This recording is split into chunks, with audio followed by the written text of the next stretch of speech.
Hello friends, वादे के अनुसार जैसे मैंने कहा था कि सबसे पहले मैं आपको सिनोनिम्स बताऊंगा, तो सिनोनिम्स मैंने बता दिए थे। ठीक है, सिनोनिम्स की वीडियो डाल दी। उसके बाद एंटोनिम्स, सिनोनिम्स बताए थे, यानी कि पर्यायवाची। सिनोनिम्स का अर्थ है सिनोनिम्स, और एंटोनिम्स, एंटोनिम्स होता है विलोम शब्द। उसकी वीडियो मैं डाल चुका हूँ, कुछ और डाल रहा हूँ। लेकिन उसके बाद नंबर आता है होमोफोन्स। क्या नंबर आता है? होमोफोन्स। ध्यान से सुनिए जो मैं बता रहा हूँ। तो होमोफोन्स जैसे सिनोनिम्स होता है पर्यायवाची, और एंटोनिम्स होता है यानी कि विलोम शब्द, उल्टा शब्द। ठीक है, और ऑपोजिट वर्ड यानी के। और अब मैं बता रहा हूँ आपको होमोफोन्स। ठीक है, तो होमोफोन्स का अर्थ समझिए ध्यान से। जैसे होमोफोन्स में है HOMO, HOMO, यानी कि होमोफोन्स में क्या है? HOMO, HOMO। तो होमो का अर्थ है सामान, यानी कि किसी जैसा, और फोन्स PHONES, फोन्स होती है आवाज। फोन में हम आवाज करते हैं ना, आवाज या उच्चारण। तो होमो मीन्स होता है सामान, सामान, ये लिखा नहीं जा रहा, सामान समझ जाइए। होमो मीन्स सामान और फोन्स मीन्स आवाज या उच्चारण। यानी कि इसमें क्या होता है कि दो शब्द होंगे आपके पास, उनका जो है आवाज तो समान होगी, उच्चारण एक सा होगा, लेकिन उनके क्या होगा? होमोफोन्स वे शब्द होंगे जिनका उच्चारण तो समान होगा, बोलने में एक से लगेंगे, किंतु उनका अर्थ और स्पेलिंग, उनका अर्थ हिंदी में अर्थ अलग अलग होगा और स्पेलिंग भी अलग अलग होंगी। ध्यान से सुनिए, होमोफोन्स किसे कहते हैं? जिन दो शब्दों का उच्चारण एक सा हो, दो का हो या तीन का हो, उच्चारण तो एक सा, बोलने में भी एक से लगे, लेकिन उनकी स्पेलिंग और अर्थ दोनों अलग अलग हों।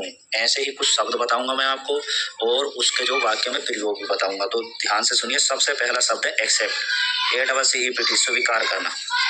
एक्सेप्ट में से स्वीकार करना, तो इसमें स्वीकार करना यानी कि। और दूसरा एक्सेप्ट, नीचे देख लिए, सिवाय, ये भी एक्सेप्ट है और ये भी एक्सेप्ट है। एक्सेप्ट में स्वीकार करना, और इस एक्सेप्ट जहाँ EX है, जिसकी स्पेलिंग है EX, देखो स्पेलिंग अलग अलग है, इसमें ACCEPT है और इसमें क्या है? EXCEPT। तो दोनों की स्पेलिंग भिन्न भिन्न है। और एक्सेप्ट और इनके अर्थ भी, एक एक्सेप्ट में स्वीकार करना है, एक एक्सेप्ट में सिवाय, यानी कि किसी चीज के सिवाय। ठीक है, तो अब इनका वाक्य में प्रयोग देखिए। ये क्या हो गए? होमोफोन्स, यानी कि इनकी आवाज एक्सेप्ट एक्सेप्ट एक सी है, लेकिन इनकी स्पेलिंग ACCEPT, EXCEPT ये अलग है। और फिर ACCEPT एक्सेप्ट में स्वीकार करना, और एक्सेप्ट EX एक्सेप्ट में सिवाय, ये अर्थ भी अलग है। यानी कि आवाज एक, लेकिन स्पेलिंग और अर्थ अलग अलग। अब वाक्य में प्रयोग देखिए और समझेंगे। ठीक है, वाक्य में प्रयोग में एक दो और भी बता दूंगा। ठीक है, तो यानी कि एक्सेप्ट से जब हम वाक्य बनाएंगे, ये पहला, प्लीज एक्सेप्ट दिस प्रेजेंट, यानी कि कृपया एक्सेप्ट में स्वीकार कीजिए दिस प्रेजेंट, या दिस प्राइज, यानी कि इस उपहार को क्या कीजिए? Please accept this present. ऐसे ही हम इस एक्सेप्ट से कई और भी वाक्य बना सकते हैं, जो स्पीकिंग में आपके काम आएंगे, इसलिए मैं वाक्य और भी बता रहा हूँ। तो एक्सेप्ट से मैं दूसरा वाक्य, जैसे good things should be accepted, अच्छी चीजें क्या होनी चाहिए? एक्सेप्टेड होनी चाहिए, स्वीकार्य होनी चाहिए। या मैं कह सकता हूँ आई एक्सेप्टेड इंग्लिश स्पीकिंग, मुझे इंग्लिश स्पीकिंग स्वीकार्य होनी चाहिए, या मैं इंग्लिश स्पीकिंग बोलना स्वीकारता हूँ। ठीक है, तो फिर एक्सेप्ट से और बनाओ, I accepted all things related to studies, जो मेरी पढ़ाई से संबंधित है, तुम्हें वचन लेना चाहिए पढ़ने वालों को। तो जो मेरी आई एक्सेप्टेड ऑल थिंग्स, मैं वे सभी चीजें एक्सेप्ट मुझे करनी चाहिए, या करता था, क्या करता था? रिलेट टू स्टडीज, स्टडी के से जुड़ी हुई अपनी तैयारी से। अब है दूसरा शब्द हमारा EXCEPT, एक्सेप्ट माने सिवाय। तो एक ये दिया है एग्जाम्पल में, एक्सेप्ट मुकेश, मुकेश के सिवाय, मुकेश के सिवाय, ऑल आर वेल, सभी अच्छे हैं। किसी ने पूछा किसी परिवार के बारे में, तो उसमें उसने बताया कि एक्सेप्ट मुकेश, केवल मुकेश अच्छा है। ऑल आर वेल, ये मतलब मुकेश बीमार है, ऑल आर वेल, सभी अच्छे। ठीक है, या मुकेश जो है बुरा है, और ऑल आर वेल। तो ऐसे इसका यूज किया हमने। तो पहला क्या हुआ? एक्सेप्ट से प्लीज एक्सेप्ट दिस प्रेजेंट, और इस EXCEPT सिवाय, एक्सेप्ट मुकेश, सिवाय मुकेश के, ऑल आर वेल, सभी अच्छे। इसके बाद आ जाइए ACCESS, इसकी स्पेलिंग और इसका अर्थ पहुंच है, और इसकी EXCESS है अधिकता, अर्थ अलग है और स्पेलिंग इसकी अलग है, लेकिन उच्चारण एक सा, इसे भी एक्सेस कहेंगे, इसे भी एक्सेस कहेंगे। तो इसके वाक्य में प्रयोग, I have no access to the principal, I have no access यानी कि मेरी पहुंच नहीं है प्रिंसिपल तक, ठीक है। तो इसे हम कुछ भी कह सकते हैं कि I have no access to the principal या I have no access to any dirty man, यानी कि किसी गंदे आदमी तक मेरी पहुंच नहीं है। बस एक बात है कि आई हैव एक्सेस, केवल मैं पहुंच रखता हूँ टू बोर्ड, ईश्वर तक मेरी पहुंच है, यानी कि अच्छा आदमी। तो यानी कि कितने भी वाक्य हम बना सकते हैं, ठीक। अब यह है EXCESS अधिकता। तो इसका पहला उदाहरण इसमें यह है एक्सेस ऑफ एवरीथिंग, किसी चीज की भी अधिकता इज बैड बुरी होती है, यानी कि excess of everything is bad, किसी भी चीज की अधिकता क्या होती है, बहुत बुरी होती है। तो किसी भी चीज की अधिकता हो जाए बोलने, जैसे excess of speaking is bad, यानी कि ज्यादा अधिकता, अधिक बोलने की आदत जो बुरी होती है। फिर BALE मीन्स गांठ या गठरी, ठीक है। तो द मर्चेंट बोट ए बैल ऑफ कॉटन, यानी कि जो व्यापारी है मर्चेंट बोट, उसने खरीदी क्या, ये पास्ट इंडेफिनिट है, देखो सेकंड फॉर्म आई, ए बैल ऑफ कॉटन, एक गठरी किसकी, कॉटन की, कॉटन एक यानी कि कपड़ा होता है कॉटन का, तो उसके गठरी खरीदी।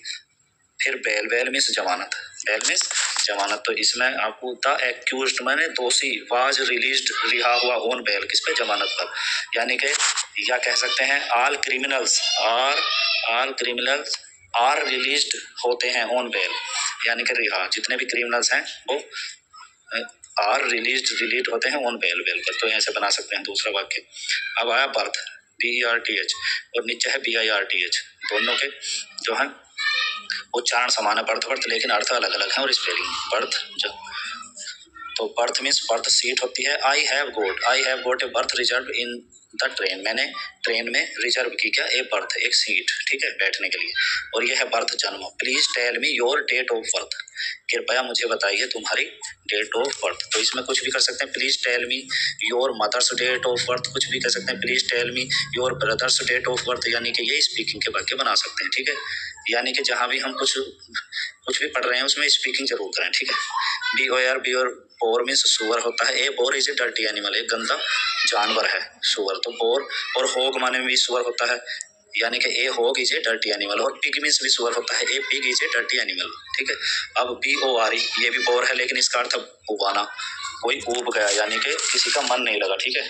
तो none likes the pictures that bore, none means कोई नहीं, लाइक्स मीन्स पसंद करता, कोई पसंद नहीं करता, द पिक्चर्स ऐसे चित्र जो बोर करते हैं। तो इसे ऐसे भी कह सकते हैं, none likes the movies that bore, कोई उन मूवी को पसंद नहीं करता जो बोर करती हैं, यानी कि जो उदास करती हैं, यानी कि उबाऊ होती है, ठीक है। तो इसी तरह से आपने क्या समझा होमोफोन्स में, फिर बता रहा हूँ, होमो मीन्स समान होता है, फोन्स मीन्स आवाज या उच्चारण, यानी कि जिन